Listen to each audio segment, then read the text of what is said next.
Hello and welcome back to the channel. Now, as regular followers of this channel will know, I identify as politically neutral.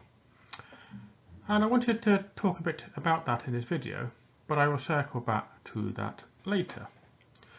But I sit here looking at the disaster zone, that is Jeremy Clarkson's recent column in The Sun, and contemplating the mess he had made for himself, whilst enjoying one bourbon, one scotch and one beer. And kudos to anyone who recognises that musical reference. But back to Jeremy Clarkson. I wanted to talk about his article because it throws up a few interesting points for me. And these are some points I've been at pains to stress on this channel over quite a period of time. So let's start with a little bit of a quick intro to this. For anyone not following the news, Jeremy Clarkson wrote an absolutely appalling opinion piece in the Sun newspaper a fair few weeks ago. In that opinion piece, he said he hated Meghan Markle and that he thought she should be paraded naked around every street in the UK, naked and pelted with excrement. So very much a Game of Thrones reference for those who follow that particular show. Now, whatever individual people's opinions may be, it is very clear that the majority opinion is that what Clarkson has done is very misogynist, sexist, racist, think of all that language. So like I said, whatever your opinion piece, accept that as the majority view and the key plank for this particular video. So now the point I want to make, now Jeremy Clarkson has obviously made a career out of being a bit of a buffoon and saying very inappropriate things.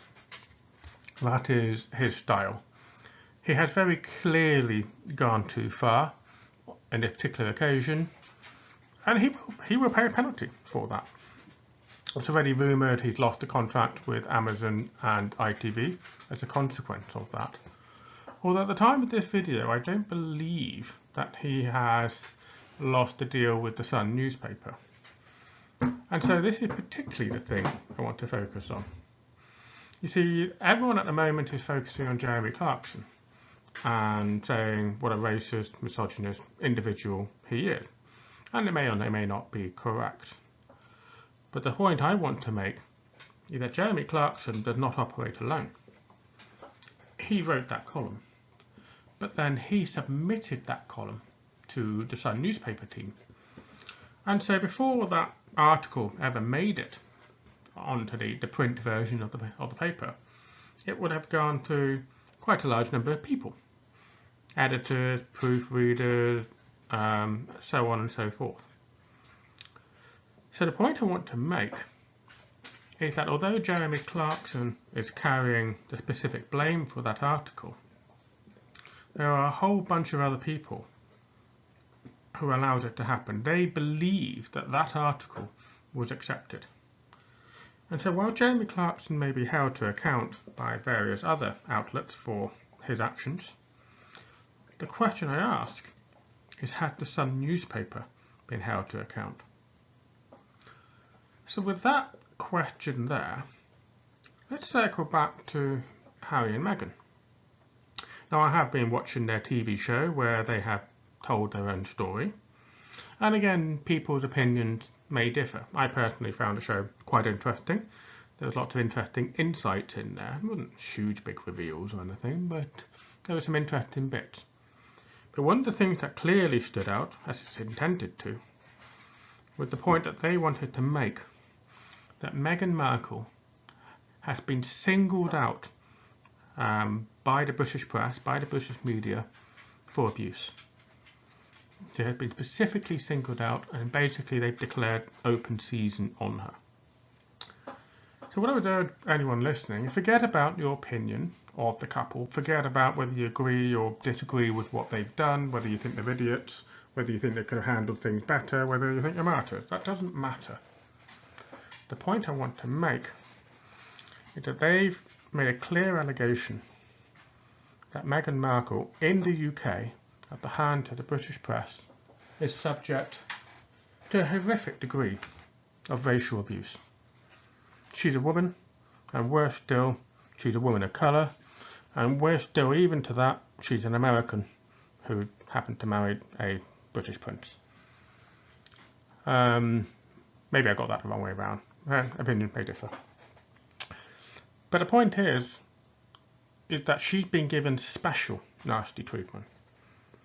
And people may not see that. And people may read the newspapers or listen to people's opinions where they say Meghan Markle has done X wrong or whatever. But the point is, this abuse, this criticism is sustained and it's relentless. It literally does not stop. And I don't read the Sun newspaper or the Daily Mail, but I hear that they just don't stop. Almost every day, or at least every week, they find something negative to say about her for no other reason than they just enjoy doing it. So I wanted to look into that. That's the bit I want to specifically focus on. Because I think what Jeremy Clarkson has done is that he had proved that point that they have made to be absolutely correct. We're talking about racism, we're talking about bigotry. And they can dress it up what they want. They can say they've done stupid things. That doesn't matter. The driver behind it is clearly an element of racism. And profiteerism as well. They're profiteering from playing the race card, from making her the scapegoat. And so what I wanted to highlight in this video is a key decision that every single person has to make in this sort of scenario. Because there's only, when it comes to things like racism, or abuse of any kind, or discrimination, or bigotry, sexism, anything like that, you can only be in one of three categories as a person. You can be a supporter of that goal. And please excuse the squeaking sound, that's my dog with his ball. He obviously has opinions. But you can be a supporter of racism. You can agree with the views being espoused. You can strongly say, yeah, they're absolutely right. Yes, of course, she's a horrible person. She should go back to Africa where she come from, whatever other rubbish that particular individual wishes to make if they wish to support racism. You could be against it. And you can challenge that racism. This is the second category of individuals. Now, this doesn't have to be a massive confrontational type thing. That is obviously not always appropriate, and not everyone feels the confidence, the willingness to do that.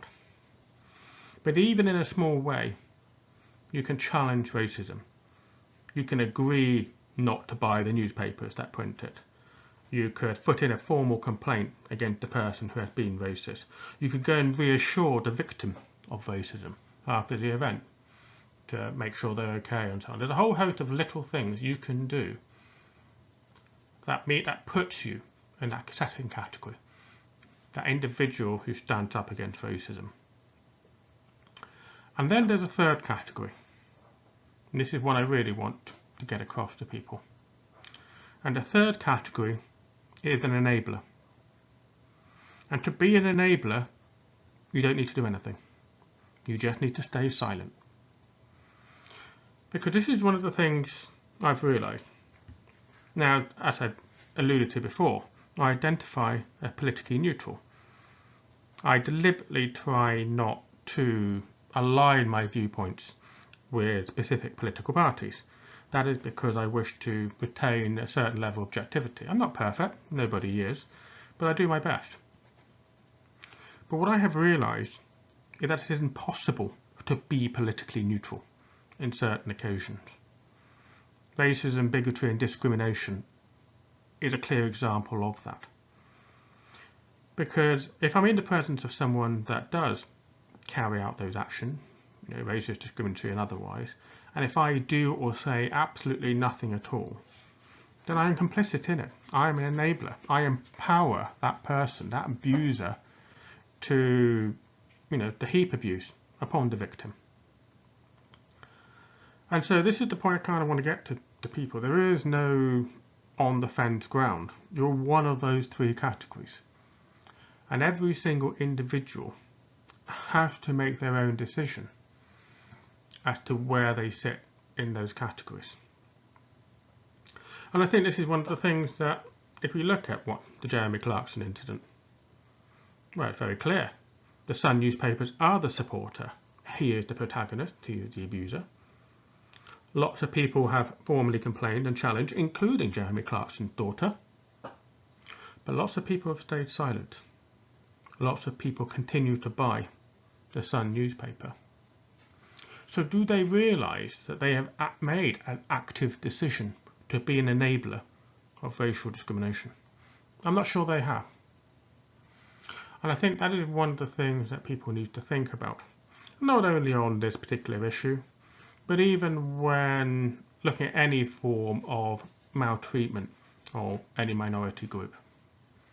It's important to think of what kind of person are you really, what kind of person do you want to be? And I think, especially in the British media, that lack of introspection is extremely harmful.